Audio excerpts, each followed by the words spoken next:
I think what pulls it all together is that no one person did any of that. So he's sitting around on a June Thursday thinking about himself and his glory days. And to your point, Smug, I'm starting to warm up to Michelle Obama's POV. I mean, like, what does he do? Shocking admission about the state of his marriage to Michelle. Go a little bit low, Rob, if you could. So everybody's wondering, like, you weren't there, Jimmy Carter funeral, you weren't there, Trump, and Michelle I'm talking about. And then you start a podcast with your brother. Barack Obama makes shocking 170 Michelle Obama. I was in deep deficit with my wife. He told Tepper, conversation Thursday. So I've been trying to dig myself out of that hole by doing occasionally fun things. The secret stayed buried for years. Until boom, Megyn Kelly and Patrick Bet-David teamed up like a political demolition crew and lit a flamethrower under Barack Obama's carefully crafted legacy. From shady mansions to eyebrow-raising interviews, nothing was off the table. Let's just say Obama didn't see this roast coming, and now it's total chaos in every liberal group chat. You'll laugh, you'll gasp, and after this, you'll never look at a Netflix deal or a presidential memoir the same way again. How about the women who actually were the victim of repression and violence in Israel? No words for them. Former President Obama, nothing to say about the children being murdered in Israel. So far, I guess he couldn't find time to actually use his little thumbs and tweet something. Obama's second term, he did none. Obama's first term, I think he did one. And Bush's first and second term, he did none on day one. This guy's come out the gates. One moment he's talking to World Economic Forum. Another second you're looking at him, he's talking to California, chewing out, Bass and Mayor Bass and talking to the folks there. Next minute he's in Vegas talking about no tax on tips. Next minute you're seeing him talking to military folks. Next minute you're seeing him on the media. Just when you thought you'd seen it all with Obama, things spiral faster than him trying to bowl a strike with a 2-pound kiddie ball. Behind that polished press conference smile and Ivy League charm is the man who somehow turned hope into a sleek Instagram aesthetic. Yes, the same guy who gave us drones, detentions, and designer suits is now being calmly picked apart by people armed with podcasts, receipts, and zero patience for polished narratives. I mean, he's crushing it on the tariffs, foreign policy, just got nominated for the Nobel Peace Prize. If not Trump, then who? Honestly. Barack Obama got the Nobel Peace Prize after 9 months in office. He had done nothing. He gave a nice speech about Muslims and they gave it to him. Let's be real. If Barack Obama were any more of a brand, he'd come with a QR code and a Starbucks loyalty card. He's a guy who inspired a whole generation to believe in change, then softly ease them into realizing that change just meant the same old policies with upgraded lighting. The man could deliver a 45-minute speech on universal health care and still somehow wrap it up by handing you a polished brochure for Blue Cross. At Jimmy Carter's funeral certainly raised some eyebrows, but yesterday's announcement that she won't be attending Trump's inauguration confirms something is definitely going on between her and Barack. She said whispers about cracks in their relationship have been circulating in D.C. for over a year now, but this feels like the first public proof of a marriage on the rocks. The question now isn't if, but when.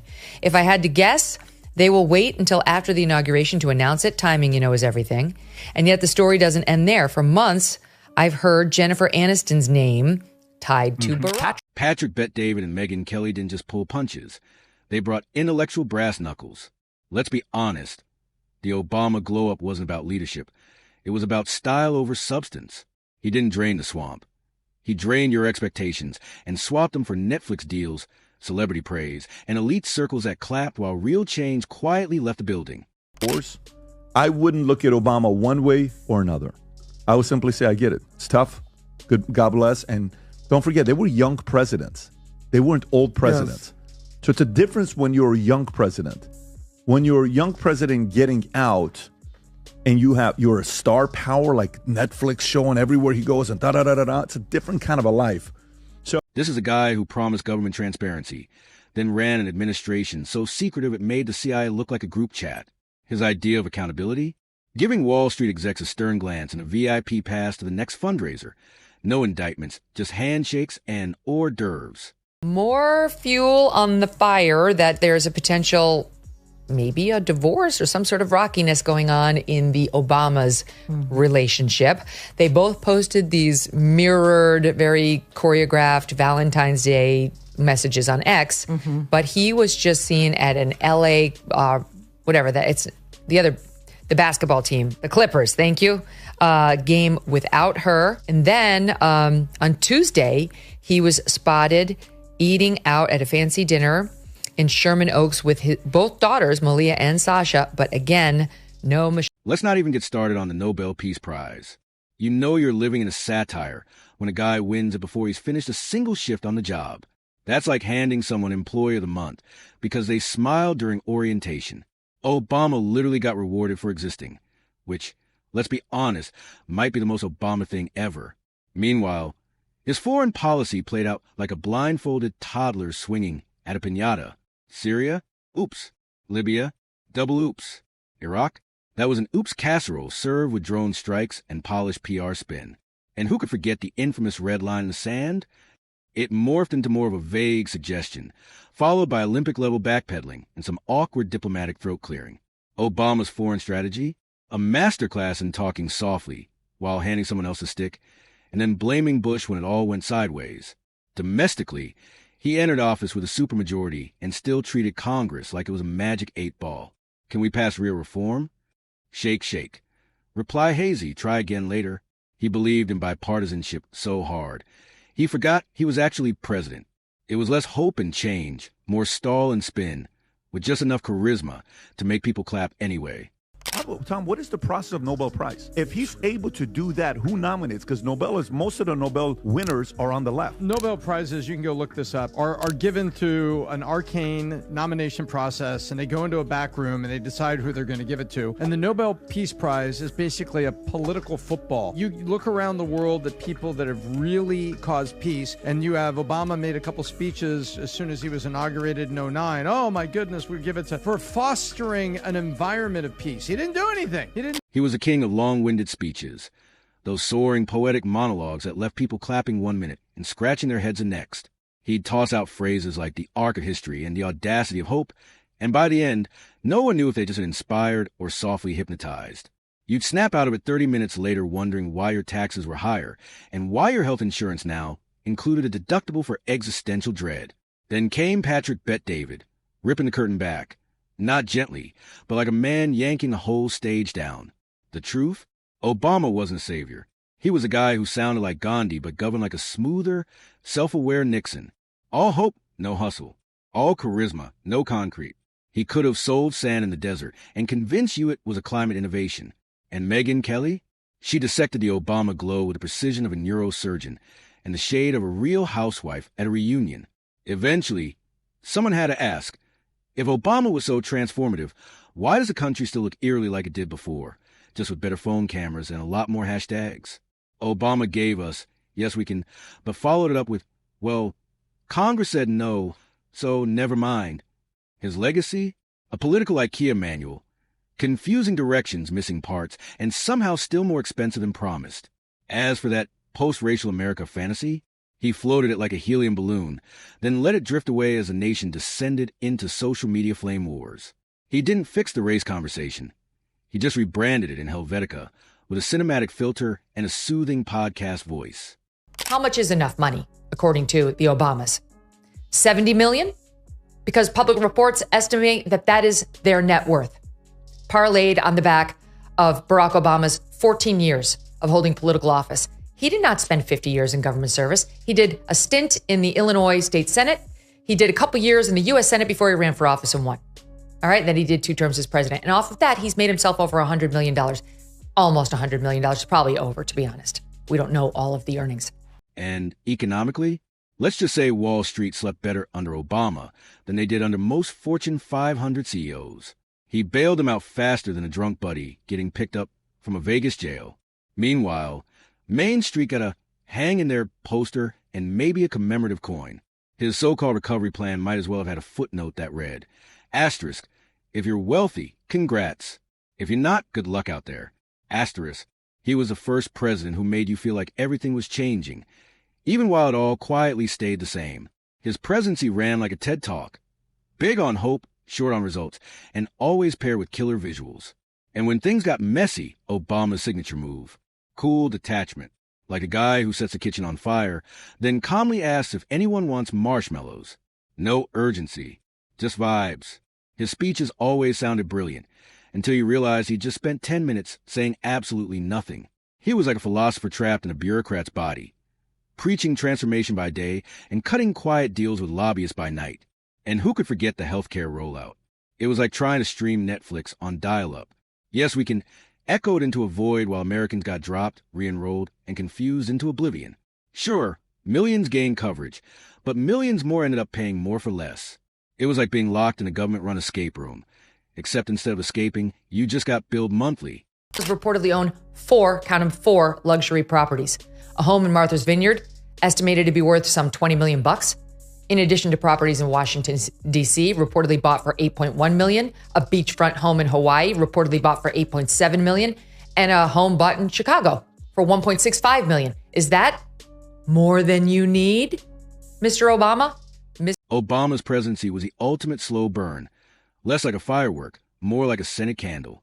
Calming, pleasant, and ultimately useless when the lights actually went out. He gave the nation hope, then handed the wheel to technocrats, hedge fund elites, and Silicon Valley visionaries who promptly replace your job with an app and your pension with a gig economy opportunity. And the media? They fawned over him like he invented the alphabet. Policy slid by unchecked. Decisions got a free pass, and everyone just nodded along because he made everything sound so rational. It was like being gaslit by your high school guidance counselor. Obama didn't need to yell. He had millions of followers who did it for him. He turned politeness into a weapon and made aloofness a governing strategy. If an action were a sport, Obama would have a gold medal and a Netflix documentary to go with it. And let's not forget the surveillance state. He didn't just expand it, he gift-wrapped it. The most powerful spying tools in human history were handed over with a smile, a signature, and probably a thank you for your cooperation email. Guantanamo, still open. Troops, still deployed. Lobbyists, thriving. But hey, at least he looked good doing it, right? That's the Obama legacy. A presidency curated like an Instagram feed. Filtered, flattering, and always 2 steps removed from reality. A new movie comes out. What's the name of that movie? Civil War. Leave the world behind. Our power grid in America hasn't been updated. 75% of it hasn't been updated in 50 years. And you're kind of talking about that. Then you're pinning whites against blacks. There's a line in the movie that says, Dad, you know if something goes down, we can't trust these white people. I know that's something both you and Mom agree on. Why do you put that line in the movie, Barack? And you were helping with the script. Why would you put that in the movie? Why would you put that in the movie? Barack, weren't you the same guy that gave a talk at the DNC in 2004 about bringing people together? What happened to that guy? Obama didn't destroy politics. He rebranded it into a boutique lifestyle brand. Less commander-in-chief, more influencer-in-chief. And what did we get in return? 8 years of policies wrapped in poetry and accountability dipped in mystery. By the time he left office, he had mastered the art of governing by implication. Nothing was ever directly his fault. Everything was complicated. And somehow every problem landed neatly on someone else's desk. He could have presided over a zombie apocalypse and blamed it on outdated CDC protocols. Meanwhile, Patrick, Bet David, and Megyn Kelly weren't being harsh. They were being accurate. Obama's greatest achievement may have been convincing half the country that being calm and articulate was the same as being effective. Like if you just spoke softly and used 5-syllable words, the economy would fix itself and Russia would suddenly get a conscience. His go-to response in crisis? Issue a statement, express concern, and then basically do nothing. He ran the presidency like a Bluetooth speaker. Great sound, no wires, and always losing connection when you needed it most. His fans still speak at him like a political messiah, all while ignoring how he expanded drone warfare, gave the NSA surveillance superpowers, and deported more people than any president before him. But hey, he wore a tan suit and never rage tweeted, right? To seize this moment, we have to use technology to open up our democracy. It's no coincidence that one of the most secretive administrations in our history has favored special interests and pursued policies that could not stand up to the sunlight. As president, I'm going to change that. We will put government data online in universally accessible formats. I'll let citizens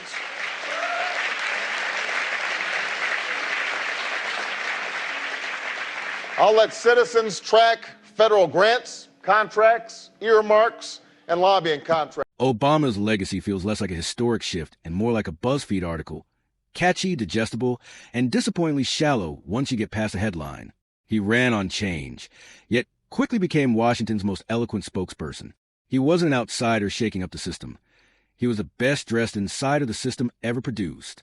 And when Megyn Kelly and Patrick Bet-David laid out the receipts, it wasn't just a critique. It was catharsis. They gave voice to a quiet realization many have had for years. Behind the soaring speeches and photo ops was a man who played it safe, packaged it beautifully, and passed the real reform off to the next guy. He governed like someone already drafting his memoir. Every moment curated, every quote polished, every policy vague enough to be interpreted 5 ways. He didn't drain the swamp, he live-streamed from it. Obama didn't revolutionize the system. He added smoother jazz and better lighting. He sold momentum while carefully steering in the same old direction. By the end, the establishment he vowed to challenge was stronger than ever, just dressed in sleeker branding. Hope wasn't a strategy. It was a marketing campaign. And now, with the glossy filters fading and real scrutiny finally setting in, one truth remains. Barack Obama was the most charismatic salesman the status quo ever hired. And we bought it twice. You just said with the right initiative, and unfortunately, that initiative hasn't been forthcoming. And as a consequence, what's happening is, here's what's happening to ordinary families, because I know one of those boxes was, how does this affect you? The average family has seen their premiums double in the last 9 years. Costs for families are going up 3 times faster than wages. So if you're happy with your health care right now, and many people are happy with their health care right now, the problem is 10 years from now, you're not going to be happy because it's going to cost twice as much or 3 times as much as... Twice. We bought it twice. Like suckers at a timeshare pitch, lured in by free hors d'oeuvres, with no exit strategy in sight. And while the country clapped along like it was an encore Coachella, Obama quietly signed off on policies that made Big Brother proud and Wall Street break into spontaneous jazz hands. He didn't just preserve the establishment. He dressed in a tuxedo, gave it a TED Talk, and convinced us we were all part of something transformational.